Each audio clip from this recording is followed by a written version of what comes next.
आजमनगर प्रखंड के जोकर पंचायत स्थित शीशाबारी गांव में स्पर संख्या 19 और 35 महानंदा नदी के किनारे अवैध रूप से मिट्टी कटाई का काम धड़ल्ले से हो रहा है।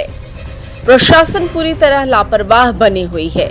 किसान बताते हैं कि महानंदा नदी के किनारे मिट्टी कटाई होने से उन लोगों के खेत अब नदी के नजदीक पहुंच चुका है और नदी महानंदा बांध के नजदीक आ रहा है। दियारा क्षेत्र दिन प्रतिदिन छोटा पड़ रहा है।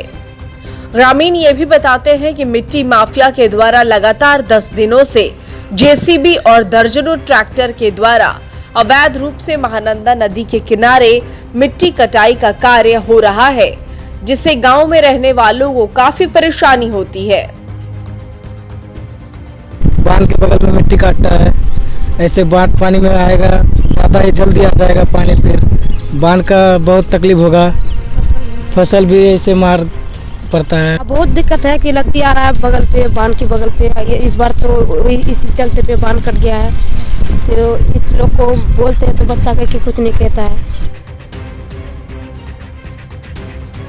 वहीं शीशाबाड़ी गांव के ग्रामीणों ने जिला पदाधिकारी से जांच कर मिट्टी कटाई पर रोक लगाने की मांग की है, लेकिन जब ट्रैक्टर ड्राइवर से इस मामले में पूछताछ किया गया तो वे कहते हैं कि उन्हें पता ही नहीं कि मिट्टी किनके द्वारा कटाया जा रहा है।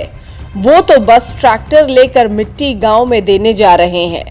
वहीं मिट्टी जेसीबी से कटाई हो रहा है, लेकिन किसका जेसीबी है ये भी वो नहीं बताते।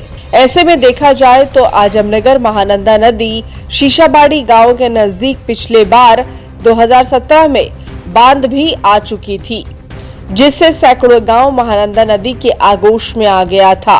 इसके बावजूद भी गंगा के निकट महानंदा बांध किनारे से जेसीबी के द्वारा मिट्टी कटाई का कार्य बिना रोक टोक के चल रहा है और प्रशासन को इससे कोई मतलब ही नहीं है।